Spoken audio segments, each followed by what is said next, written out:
The Paul Leslie Hour, helping people tell their stories. And now, your host, Paul Leslie. Hey, it's me. Thank you for tuning in to the Paul Leslie Hour. Support us in our mission by going to patreon.com/the Paul Leslie Hour. On this very episode, I'm pleased to present one of, if not the leading clarinet virtuosos in the world. Eddie Daniels is as masterful in classical music as he is in jazz. His public debut to jazz audiences began on the tenor saxophone with the Thad Jones-Mel Lewis Orchestra. As a recording artist, Eddie Daniels has released well over 24 studio and live albums. And as a sideman, he's worked with everyone from Bob James, Dave Grusin, the late Freddie Hubbard, and people like Billy Joel, just to name a few. Eddie Daniels, thank you so much for being here. All right, I like it. Keep talking about me. It makes me feel like maybe I'm somebody. Go ahead. No, I'm kidding. So go for it. Throw something at me. Well, you bring up a good point just there. Don't you think that it takes a kind of fire to put yourself out there into the world, make records, and to perform in front of a live audience? It does. I was just talking to my wife about that yesterday. That specific thing. When you are a performer, that means, all right, you're going to practice your horn, you're going to try to perfect your craft, and then you're going to go out in front of people and show them what you did, what you practiced, and what the practicing leads you to. For me, it's like if you really practice hard, and you've got it in your body, then you can express. You're not just expressing what you practiced, but the practicing gives you the ability to be freer in how you communicate who you are. So, and then you go perform, and then people love you, and then you do interviews. All right. Is there ever any nervousness on your part when you're about to face a packed house? It's more like, the nervousness or the buzziness really it's more way before where you're thinking you got to do your plane tickets. It's like I'm doing this now because I'm going to go to New York and do something in April. So I'm booking the tickets now. Once I get the tickets and I got a hotel and I know where I'm going, and there's still a little nervousness, but I work on it, and I'm practicing. And yeah, nervousness, there's nothing wrong with it. And we don't create it. It just happens.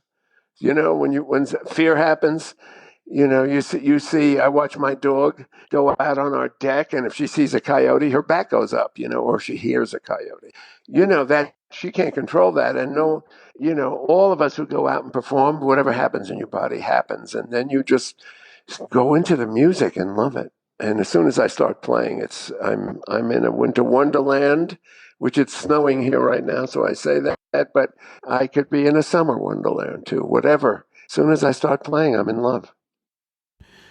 Would you say that there is a greater purpose to your work? I mean, more than just simply the enjoyment of playing? Well, of course, the more you reveal yourself, the more you open your heart, the more true you are to yourself, then it's not just performing to show people what you can do. It's really you're surrendering something inside yourself. With all of the chops you've built and the practicing and the hundreds of thousands of hours, then you are free enough, after a little bit of the anxiety goes away, to just melt into who you are. So when you're hearing a great performer, you're really hearing them going deeply into themselves.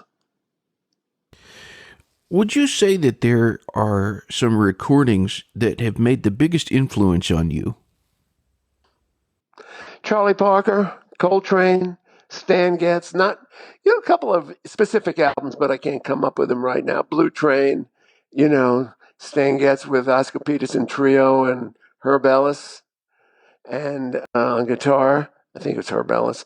Yeah, just even listening to Michael Brecker, early days. A lot when you hear a great player, it's inspiring.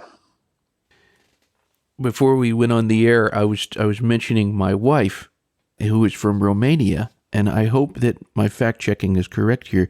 But isn't it true that your mother emigrated from Romania? Yeah, she did.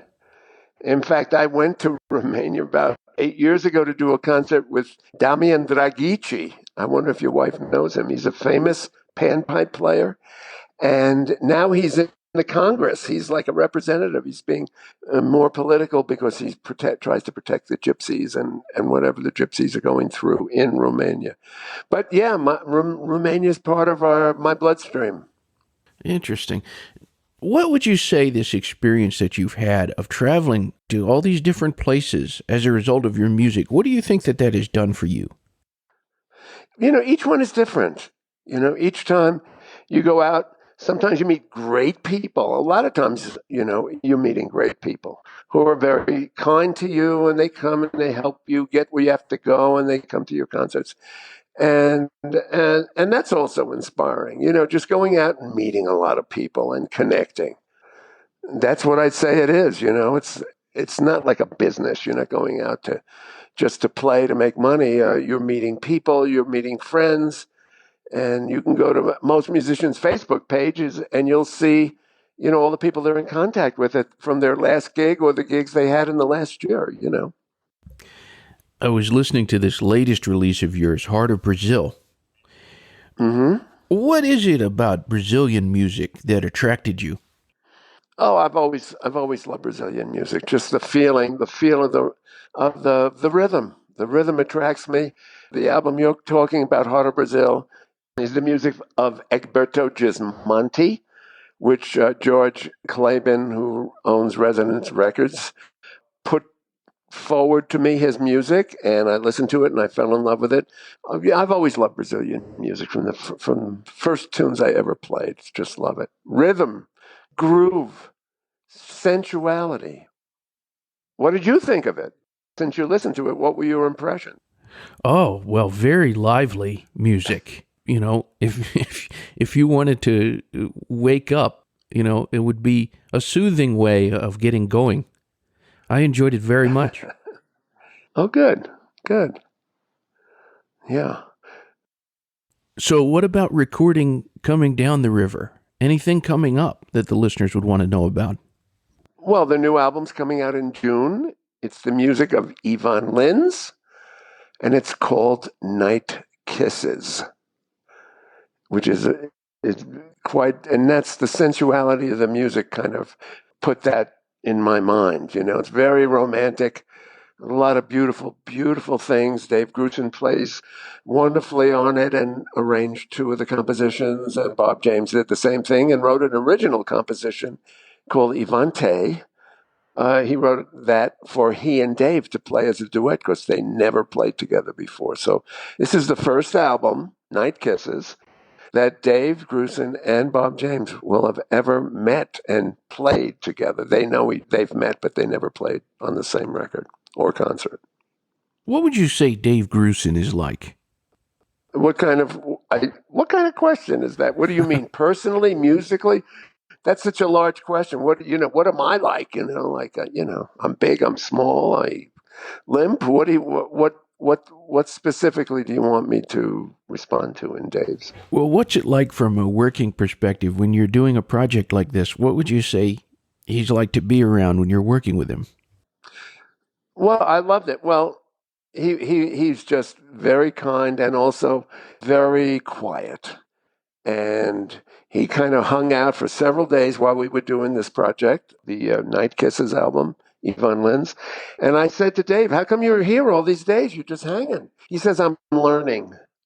So there you go. That gives you a little insight. He was listening. Josh Nelson was playing piano on the other track. So Dave was there, like just loving how Josh sounded. Josh is one of the young, great pianists in LA right now. So Dave's great to be around. He's very quiet. He's, just unobtrusive, basically. And the part of the country that you live in New Mexico, correct? Correct. What about New Mexico? What drew you out there? Well, it's interesting because Dave moved out here way before I did. And I just thought, if Dave loves being out here, I'd like to check it out. And I had to come through here at one point around the time Dave moved to Santa Fe. And I was still on the label, and I kind of flew through, and I'm looking in the airport at the mountains and the beauty, and I just something about the area pulls you in. It's physically gorgeous. It's very high, so if you're a reed player, you struggle with air and reeds in a sense. But it's just a beautiful place. Just needed to get out of New York after being there for 50 years. How do you like that? Do you miss New York? A little bit. I go to New York once a year or so. I get my hit, and that's it. And then it's good to just come back here. Well, mentioning New York, it makes me think about the introduction. I was listing all those people that you have recorded with. Do you have any memories from working with Billy Joel in the studio? Yeah, I remember I did the Nylon Curtain.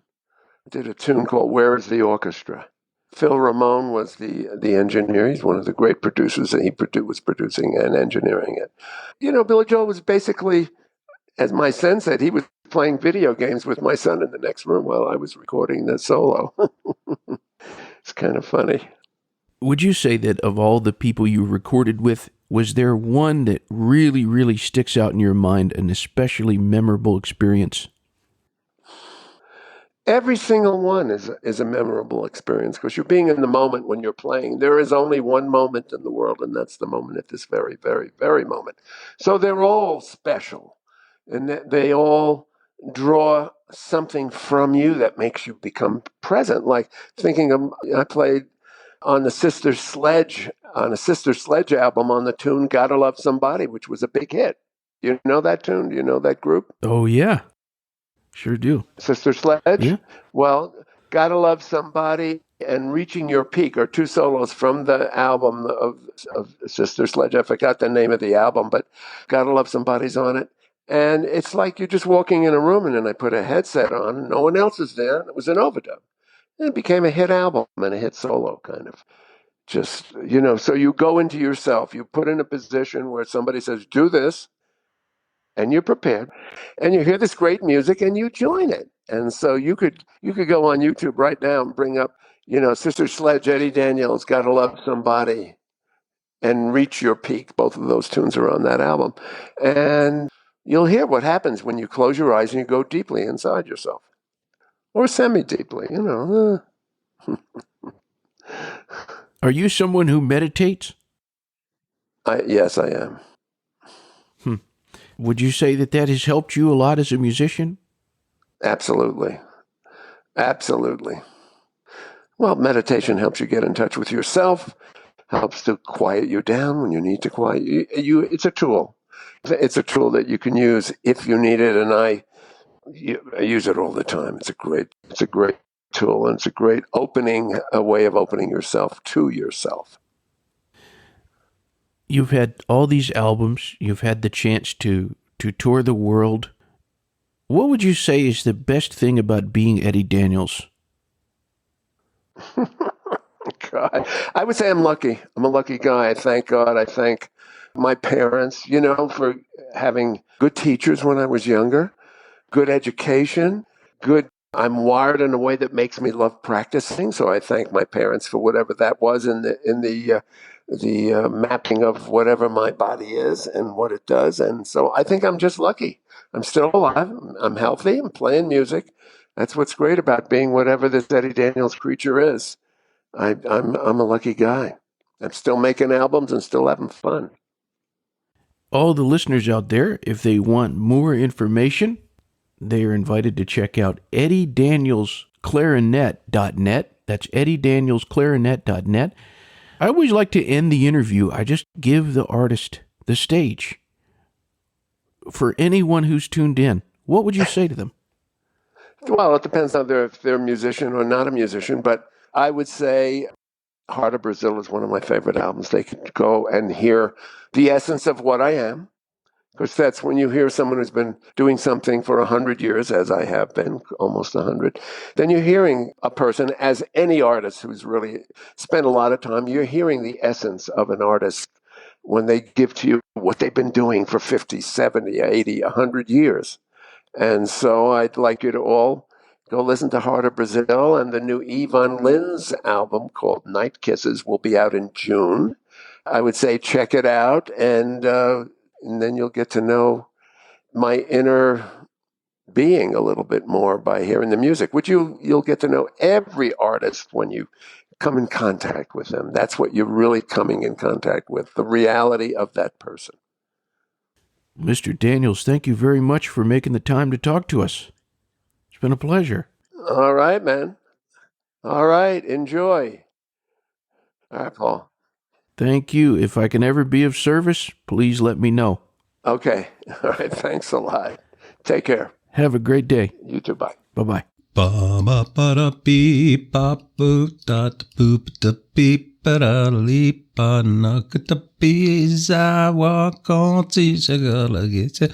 No, it's a got one is in and got a kiss. I got oh, is it? I'm swagging. I believe it's a good, but don't talk about again. Goodbye.